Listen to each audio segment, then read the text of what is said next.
आज से लगभग 40,000 साल पहले इस धरती पर सिर्फ हम यानी होमो सेपियंस ही नहीं रहते थे। हमारे साथ एक और मानव प्रजाति मौजूद थी, नियांडरथल्स। मजबूत कदकाठी वाले, ठंडी जलवायु के लिए बने हुए, औजार बनाने और आग पर काबू पाने वाले। लेकिन सवाल ये है, आखिर क्या हुआ उन नियांडरथल्स का? क्या हमने उन्हें मिटा दिया, या वे खुद ही समय की धूल में गुम हो गए, या फिर वो आज भी हमारे अंदर जिंदा हैं? नियांडरथल कौन थे? नियांडरथल्स लगभग 4 लाख साल पहले यूरोप और पश्चिमी एशिया में विकसित हुए। उनका शरीर मजबूत था, छाती चौड़ी, हड्डियां भारी और चेहरा थोड़ा उभरा हुआ। वे बेहद ठंडी जगहों में रहते थे और ऐसे मौसम के लिए उनके शरीर का ढांचा परफेक्ट था। वे शिकारी थे, जानवरों का पीछा करते, उन्हें मारते और मांस खाते। उन्होंने आग को काबू में किया, कपड़े बनाए और पत्थर से औजार गढ़े। इतना ही नहीं, सबूत मिलते हैं कि वे अपने मृतकों को दफनाते थे। मतलब उनके अंदर संस्कृति और भावनाएं थीं। यानी वे सिर्फ जंगली नहीं थे, बल्कि सोचने समझने वाली एक पूरी सभ्यता थे। मुलाकात, नियांडरथल और होमो सेपियंस।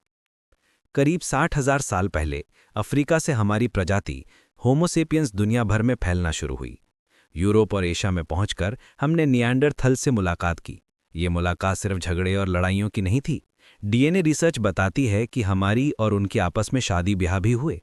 आज दुनिया के हर इंसान के डीएनए में लगभग 1 से 2% नियांडरथल जीन मौजूद हैं, सिवाय अफ्रीकी लोगों के, क्योंकि वहां नियांडरथल नहीं रहते थे। मतलब नियांडरथल्स पूरी तरह गायब नहीं हुए, उनका एक हिस्सा आज भी हम में जिंदा है। क्या हमने उन्हें खत्म किया? लेकिन फिर सवाल उठता है, अगर वे हम जैसे थे तो गायब क्यों हो गए?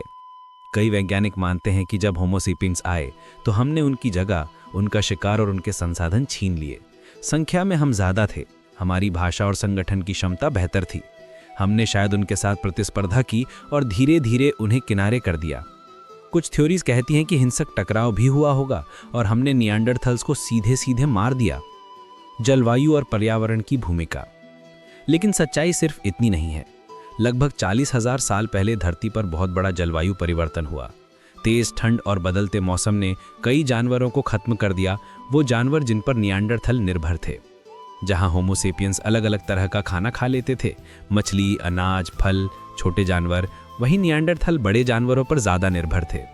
जब वो जानवर गायब होने लगे तो नियांडरथल की दुनिया हिल गई।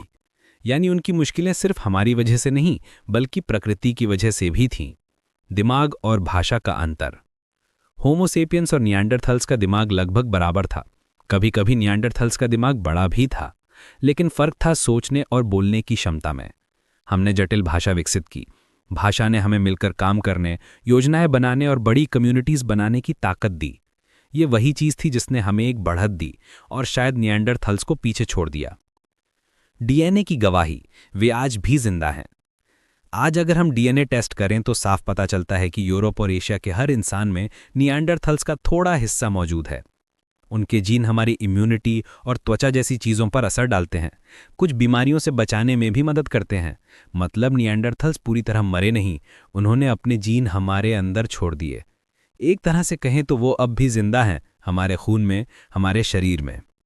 तो क्या हमने नियांडरथल्स को खत्म कर दिया? इसका जवाब है हाँ भी और नहीं भी।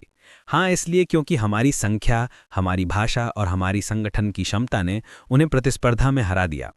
नहीं इसलिए क्योंकि वे पूरी तरह गायब नहीं हुए, बल्कि हम में समा गए।